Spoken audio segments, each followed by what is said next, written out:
దినవృత్తాంతములు 6:39 ఉంది. నీ నివాస స్థలమైన ఆకాశము నుండి నీవు వారి విన్నపమును ప్రార్థనను ఆలకించి వారి కార్యమును నిర్వహించి నీ దృష్టి ఎదుట పాపము చేసిన నీ జనులను క్షమించుదువు గాక. అంటే ఆ రీతిగా ప్రార్థన చేసినప్పుడు పాపమును క్షమించబడుతుంది అని చెప్పి రాయబడింది. ఇంకా ముఖ్యమైన ఒక వాక్యము దినవృత్తాంతములు 2వ గ్రంథము 7వ అధ్యాయం 14వ వచనం. నా పేరు పెట్టబడిన నా జనులు తమ్ము తాము తగ్గించుకొని, ఏంటంట, తగ్గించుకొని ప్రార్థన చేసి నన్ను వెతకి తమ చెడు మార్గములను విడిచిన ఎడల, ఇక రాయబడి ఉంది, ఆకాశము నుండి నేను వారి ప్రార్థనను విని వారి పాపమును క్షమించి వారి దేశమును స్వస్థపరచెదను. ఈరోజు మన దేశము స్వస్థపరచబడాలంటే అది మన క్రైస్తవుల చేతిలో ఉందండి. మనము ప్రార్థన చేసినప్పుడు మన పాపములంతా ఒప్పుకొని మన దేవుని సన్నిధిలో పశ్చాత్తాపపడి ఆయన వైపు చూసి మనం మొర పెట్టినప్పుడు ఆయన మన మొరను ఆలకించి మనల్ని క్షమించి ఏం చేస్తాడంట, అక్కడ రాయబడి ఉంది, వారి దేశమును స్వస్థపరిచేదను. దేనినండి? And we are the people who can bring such a prosperity and a blessing in our nation of India. ఒక ఇండియా దేశంలో మనకు స్వస్థత కావాలంటే, అంటే శరీర రీతి అయిన స్వస్థత గురించి మాత్రం కాదు. అంటే ఈ యొక్క దేశంలో మనం ఏం చూస్తున్నామండి? ఎక్కడ చూసినా పాపము చాలా చోటు మనం చూస్తున్నాం. కానీ మిమ్మల్ని గురించి నేను చెప్పట్లేదు, మీరు వచ్చిన వారి గురించి నేను చెప్పట్లేదు. కానీ అటువంటి వారి గురించి ప్రార్థన చేయడం మన బాధ్యత అండి. ప్రార్థన జీవితం మనకు తప్పకుండా అవసరము. అంటే ఏదో ఒక రోజుని కాదు, ప్రతిరోజు అవసరం.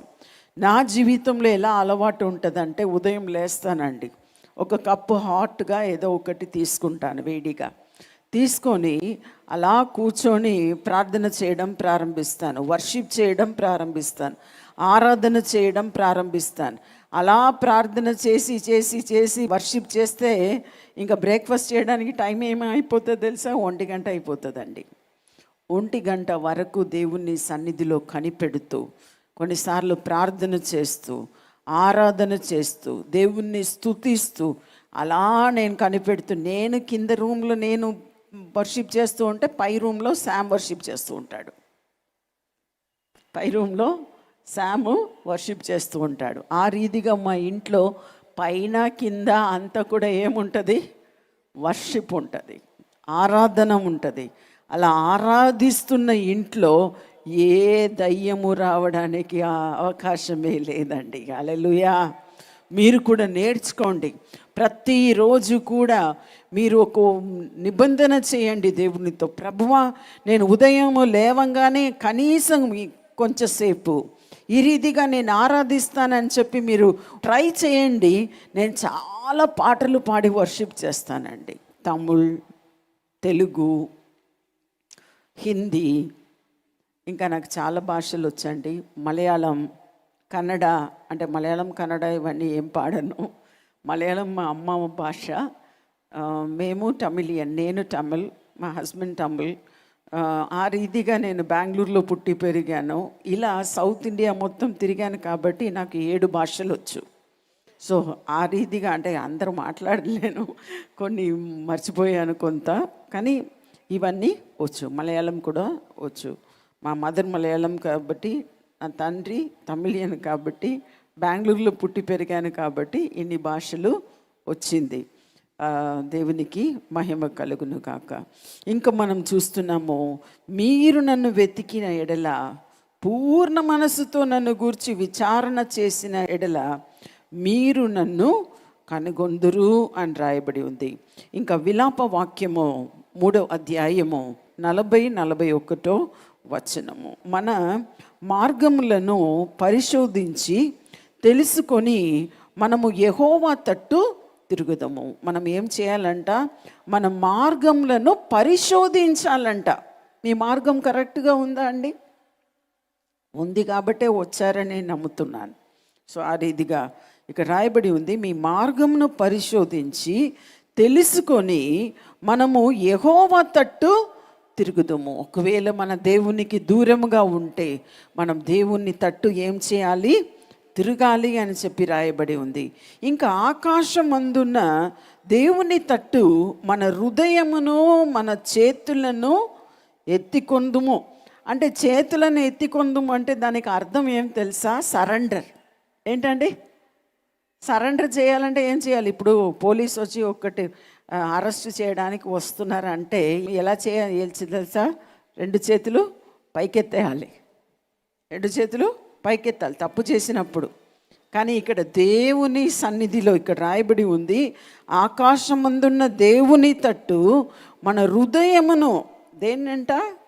మన హృదయమును మన చేతులను. ఇది 2 కూడా, మన హృదయము లోపల, మన చెయ్యి పైన. మనం దేవునికి మన సూచనగా ఇక్కడ మన చేతులు పైకెత్తుకొందుము. మనం సరెండర్ చేయాలని. Let us surrender our lives to the Lord Jesus Christ. మనం దేవుని ఒక సన్నిధిలో మన జీవితంలో మనం సరెండర్ చేద్దామండి. ఒక్కొక్క రోజు మనం సరెండర్ చేయడం మనం నేర్చుకుంటే మన జీవితం రోజు రోజుకు ఏమవుతుందో తెలుసా? మీ నూతన పరచబడతారండి. మీ జీవితం మంచిగా ఉంటుంది.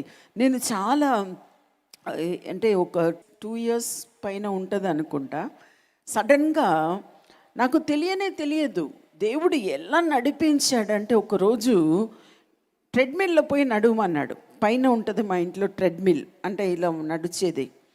ఆ మిషన్లో పోయి నడవడానికి పోయాను. పోతే అసలు కొంచెంసేపు కూడా నడవలేకపోయానండి. అయ్యో ఇదేంటి, ఇది ఇలా ఉంది. సరే ఆకలి అయింది, మధ్యాహ్నం 2 o'clock అయింది. సరే రేపు వద్దామని చెప్పి కింద దిగిపోయాను. మళ్ళీ నెక్స్ట్ రోజు ఏం చేశాను, మంచిగా బ్రేక్ఫాస్ట్ చేశాను, అన్నీ అయిపోయి మధ్యాహ్నం తర్వాతనో ఎప్పుడో సాయంత్రమో సరే మళ్ళీ నడుద్దామని చెప్పి నేను అలా ఏం చేశాను, నడవడానికి వెళ్ళాను. వెళ్తే అస్సలే నడవలేకపోయాను. సరే కింద పోయి టీ తాగుదామని చెప్పి కింద పోయి కూర్చొని టీ అలా తాగుతున్నప్పుడు కొంచెం టీ నా యొక్క ఛాతీ మీద పడ్డదండి. పడితే అది వేడి అనిపించలేదు. అప్పుడు నాకు అనిపించింది సంథింగ్ ఈజ్ రాంగ్, ఏదో రాంగ్ ఉంది అని చెప్పి ఆ పక్కన ఉన్న హాస్పిటల్ పోతే వారు అన్నారు, వెంటనే చాలా సీరియస్గా ఉంది, యశోదాకు తీసుకెళ్ళమని చెప్పి అన్నారు. యశోదా హాస్పిటల్ హైదరాబాద్లో అని చాలా మెల్లగా నన్ను ఒక కుషన్ లాగా పెట్టి నన్ను చాలా జాగ్రత్తగా తీసుకుపోతే అడ్మిట్ చేశారు. వెంటనే అడ్మిట్ చేశారు. వెంటనే స్టంట్ వేయాలి, 2 స్టంట్ వేయాలి హార్ట్లో అని చెప్పి వేశారు. వేసి అన్నారు రెస్ట్ తీసుకోవాలి. ఏమన్నారు? రెస్ట్ తీసుకోవాలి.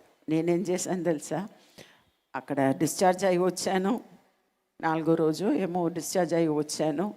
ఇంటికి వచ్చి 6వ రోజు ఎక్కడ పోయాను తెలుసా, మా గొర్రెగుంటలో ఉన్న మా ప్రేయర్ హాల్ స్టేజ్కి వెళ్ళిపోయానండి. ఎందుకు వెళ్ళాను తెలుసా? సాక్ష్యం చెప్పడానికి. హల్లెలూయా హల్లెలూయా. ఆ రోజు నుండి ఈ రోజు వరకు ఇంకా లోపల ఉంది. ఇప్పుడు కూడా పాడుతున్నాను, ఇప్పుడు కూడా మాట్లాడుతున్నాను, ప్రసంగం చేస్తున్నాను, తిరుగుతున్నాను. కానీ ఈ మధ్యనే కొంచెం విదేశం వెళ్ళడం కొంచెం తగ్గించాను. కానీ పిలుస్తూ ఉన్నారు, లండన్ నుండి పిలుస్తూనే ఉన్నారు. నేనే ఇంకా డేట్ ఇవ్వకుండా ఉన్నాను. కానీ నేను ఏమంటున్నానంటే, మన దేవుని బిడ్డలుగా ఉన్నప్పుడు మనకి ఏ ఆపద వచ్చినా, ఏ అపాయం వచ్చినా దేవుడు దానిలో నుండి మనల్ని తప్పిస్తాడండి. హల్లెలూయా. ఈ ప్రోగ్రాం మీకు ఆశీర్వాదకరంగా ఉన్నదని మేము నమ్ముతున్నాం. ఫస్ట్ లైక్ చేయండి, తెలిసిన వారు మీ ఫ్రెండ్స్ అందరికీ మీరు షేర్ చేయండి, తర్వాత సబ్స్క్రైబ్ చేయండి. తప్పగా ప్రభు మిమ్మల్ని దీవిస్తాడు. ఇక రాబో వీడియోను కూడా మీరు చూడండి, దీవించబడండి. ప్రభు మిమ్మల్ని దీవించును గాక. God bless you.